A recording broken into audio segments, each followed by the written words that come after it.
Greetings, ladies and gentlemen. Today we are talking about the Elemental Lariat. Either your gateway to untold riches, or, sadly for most, the gateway to untold frustration. Is this the biggest blight so far on what many see as one of the best expansions Blizzard have done in a long time? Well, let's get into it. Since it was released, we have been desperately struggling to get hold of one of these within the guild. We finally have one now. We have someone that can craft it for people and for their alts. So my need to constantly look at various auction house websites, constantly monitoring when this thing was available and for what prices, are now over. And this video is just going to put a bow on all of that, and yeah, means I could just walk away and enjoy the expansion now. But before we dive into the actual acquisition of this item, let's talk about the neck itself. What is the Elemental Lariat? Well, for the three people that don't know or have never heard of this, the Lariat is a neck piece that has an inbuilt embellishment, meaning it already has some sort of trinket style effect.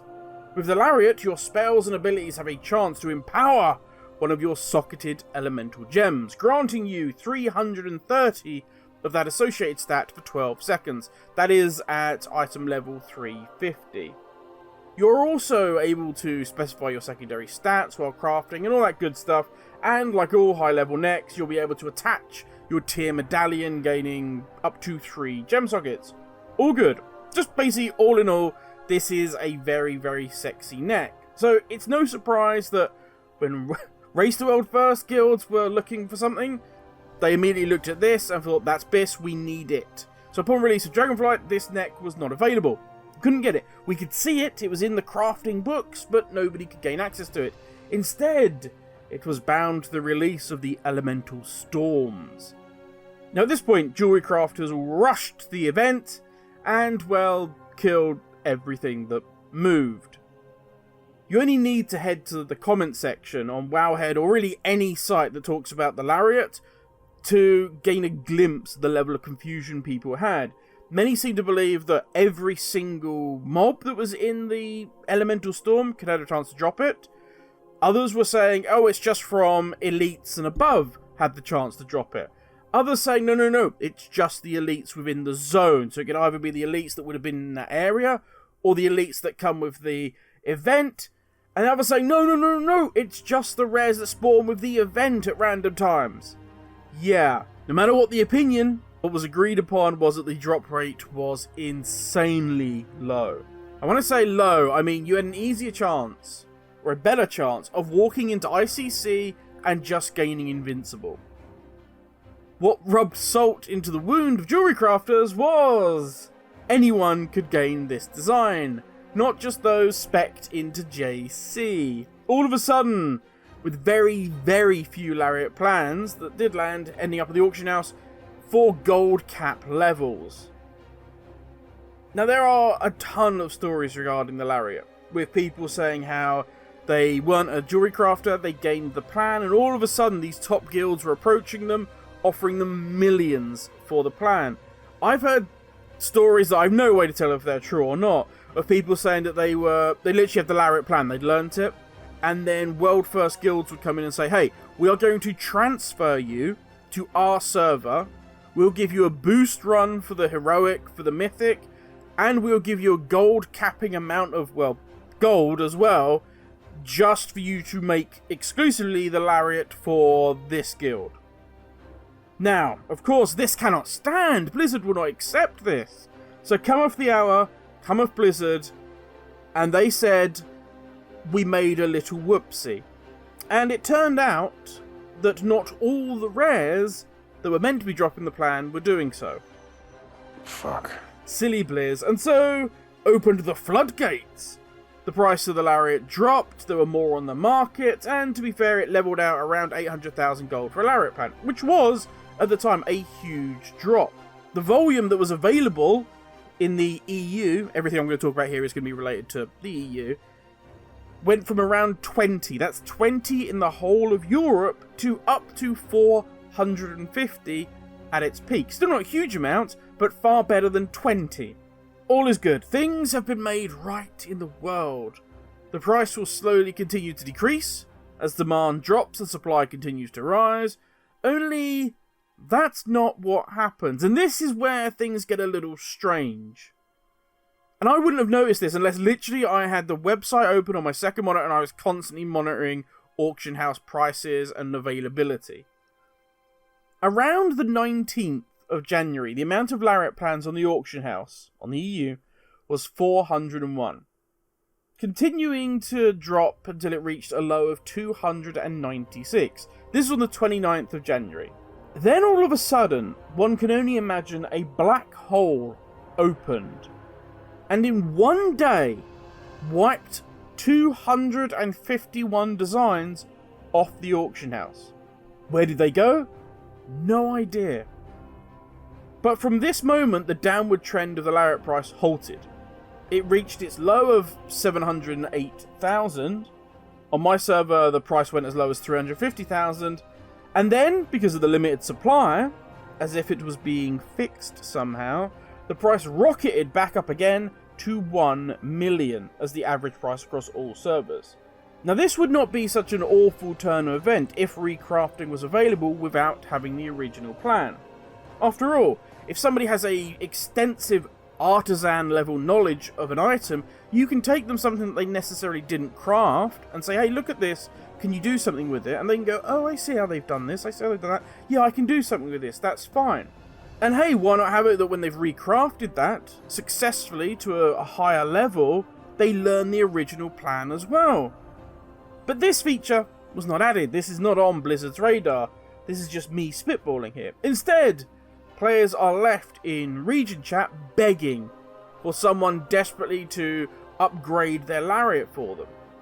While jewelry crafters are sitting frustrated that they spent huge amounts of points in the beginning into necks because we all knew how powerful the Lariat was going to be, and now they can't do anything with those points because the neck they can craft nobody wants. So in essence, they have wasted a ton of points. So obviously I'm rambling on, but my question comes to this. How, at every step of the way, has this failed so badly? And was it manufactured to be this way? Blizzard must have known how coveted the Lariat would be. Before the game launched, people were talking about the Lariat, how we're going to gain access to it, this is going to be something you're really going to want, and yet they put this item into a super rare drop in an event that wasn't available at launch. Only to then whoopsie mess up and make something that is incredibly rare even harder to get. This of course forces the race to world first to spend mountains of gold gaining access to the Lariat. This forces any player that wants the plan, not sat on a pile of gold, to potentially go token hunting. Or far worse than both of those is it forced a lot of players to feel as if they weren't farming elemental storms 24/7, capping the rares, then swapping to alts and doing the same thing again, that they were missing out. And you can read again comments and comments and comments of pages of people saying this has killed their love for what should be a fantastic start to an expansion. Now, if Blizzard didn't do this on purpose, just to, I don't know, redistribute gold around the community, which they sometimes do, then how did they misread how this would pan out so badly? And why did they, A, not clarify how people can go about gaining the plan, what rares NPCs had the plan on their loot table, B, seeing what the situation was descending into, step in and maybe add plans to the elemental vendor. Hell, make it so that it's 20,000 elemental flow, whatever the hell they're called. It's fine. As long as people have got something to work to and they know at the end of it they're going to get it, all good. C. And this is obviously a long-term goal, but I would say something that maybe at least for now requires a blue post. When are non-stackable items going to become auction house wide on all servers? Because yes, the auction house is shared, but only on items that are stackable. When one looks at non-stackable items, they are looking at their own server. This has meant that the price for the design of the Lariat has varied wildly from server to server, with some just never seeing it. And it's a shame that this Lariat situation has blighted the start of what seems to be a fantastic expansion, and I hope going forward mistakes like this can be avoided, or at least quickly rectified when they come up. It was one thing back in previous expansions when crafting was at best an expensive pain, Shadowlands, and at worst case really crafting was irrelevant. But now Blizzard want to make crafting a truly endgame pursuit. And if that's the case, things like this just can't happen.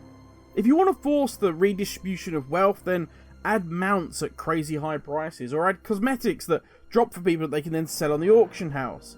There are a number of ways Blizzard can move gold around World of Warcraft. But the one thing we all asked was players no longer having to rely on RNG, no longer having to rely on borrowed power. And then you add what is by far and away the best in slot neck. I was going to say crafting neck, but it's not, just plain simple best in slot neck for every spec. Certainly at the beginning of the expansion. You added it to super low drop chance rares.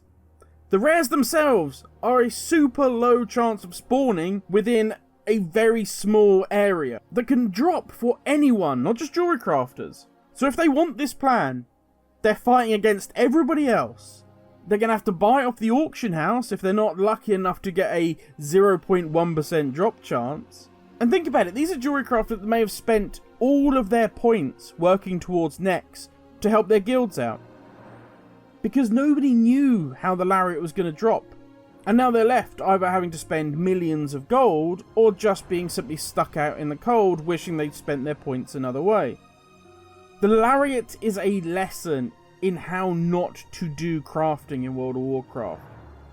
And one I truly hope Blizzard learn going forward if they wish to keep crafting as this endgame pursuit, which I hope they do. But that is the end of my rant. If you stuck with me this long, I thank you for watching. Stay safe, and I will catch you all in the next video. Laters, everyone.